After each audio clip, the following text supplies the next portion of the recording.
এই কৌশলটা হইতেছে ভারতের কৌশল, রয়ের কৌশল। বিএনপি এবং জামাতের মধ্যে ঠোকাঠুকি বাধায় দেওয়া।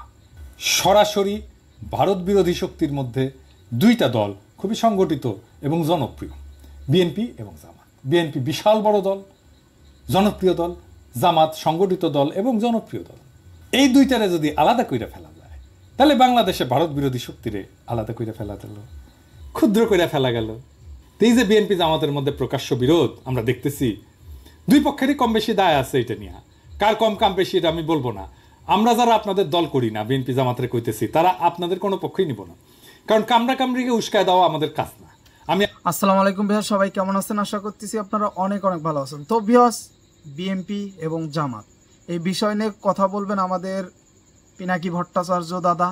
তো আমরা তার থেকে একটু শুনে নেব যে কে এগুলা ঠোয়াঠুই করতেছে, ঠিক আছে, বিরোধটা কে সৃষ্টি করে দিতে চাচ্ছে। তো চলেন শুরু করি। আমি আগেও বলছি, জামাত বিএনপির নির্বাচনী ঐক্য এখন সম্ভব না। তাদের দুই দলের মধ্যেই সামনে নির্বাচনী প্রতিদ্বন্দ্বিতা হবে, ফেয়ার এনাফ। কিন্তু নির্বাচন তো এখন আসেনি ভাই। এখনো তো হাসিনা আর তার দল থেমে যায় নাই, ভারত তো থেমে যায় নাই, তারা এখনো পুরো মাত্রায় সক্রিয়। পুলিশ নাই, ট্রাফিক পুলিশ পর্যন্ত দায়িত্ব পালন করতেছে না।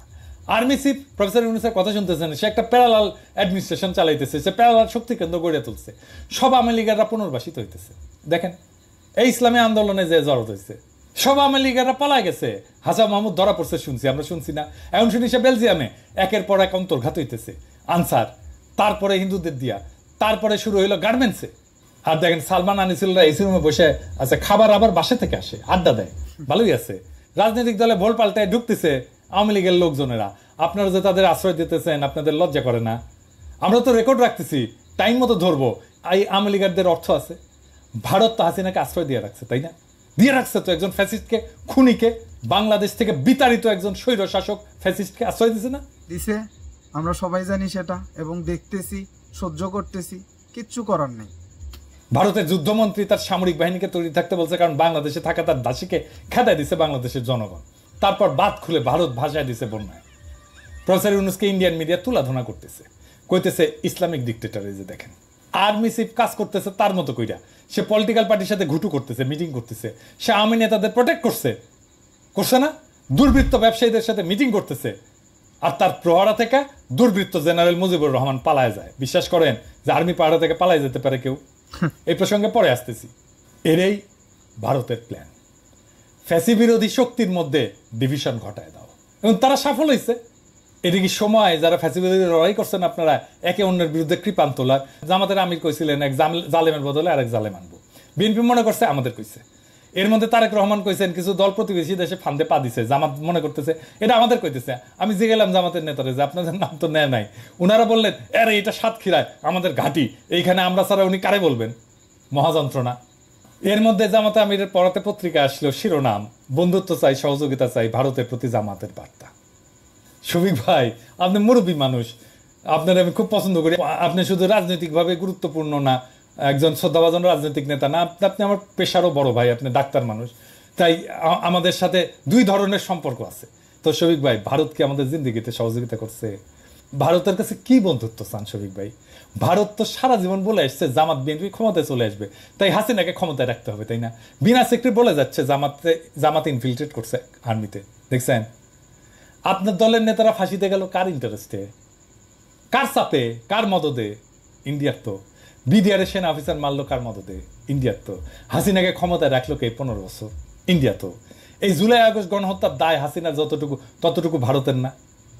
তো আপনি যদি আপনারা এতবার মারবে ওরাই, আর আপনি এখন শ্রী চৈতন্যের মতো বলবেন মেয়ের হচ্ছে কলসিট কেনা, তাই বলে কি প্রেম দেবো না? এটা তো হইল না শফিক ভাই। একটু আগে আপনি একটা ভুল কথা বলছেন, সেটা হচ্ছে ভারত আমাদেরকে হেল্প করেনি। ভারত তো হেল্প করছে শুধুমাত্র শেখ হাসিনাকে, ঠিক আছে? শেখ হাসিনাকে এখনো কিন্তু হেল্প করতেছে, আমরা দেখতেছি। এই কথা আমি পছন্দ করি নাই, এই কথা বাংলাদেশের মানুষ পছন্দ করে নাই, বাংলাদেশের জনগণ পছন্দ করে নাই।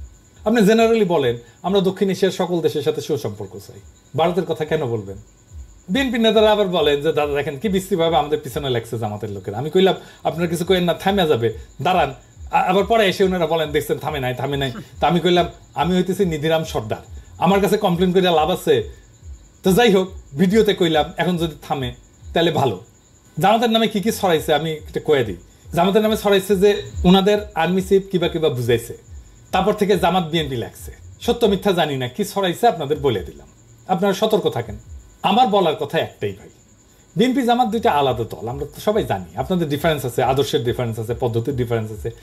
আপনার একটা ক্যাডার ভিত্তিক দল, বিএনপি একটা গণদল, নানা মতের লোক আছে, কিন্তু আপনারা এক মতের দল।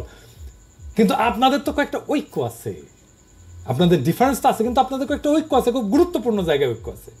আপনাদের বিভেদের জায়গা নিয়ে ঝগড়া না করে ঐক্যের জায়গা নিয়ে সামনে আগান। আপনাদের প্রতি আমার এটাই সাজেশন, বিনীত অনুরোধ আপনাদের কাছে। সেটা দেশের জন্য জরুরি। যদি মনে করেন যে এটা জনগণের পক্ষ থেকে রিকোয়েস্ট, তাহলে তাই। এটা আমাদের রিকোয়েস্ট আপনাদের দুই দলের কাছে।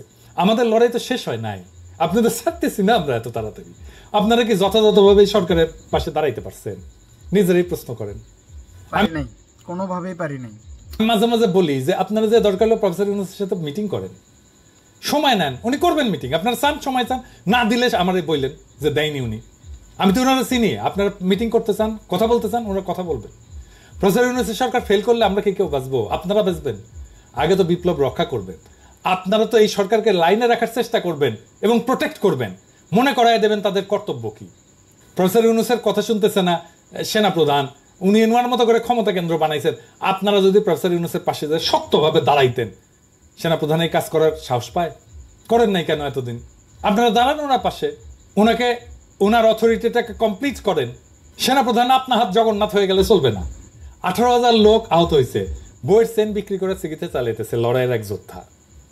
আপনার তো এটা যে বলতে হবে প্রফেসর ইউনূসকে যে স্যার আপনি তো বলছেন যে সরকার দায়িত্ব নেবে, এই কি এর কেন চেন বিক্রি করতে হয়?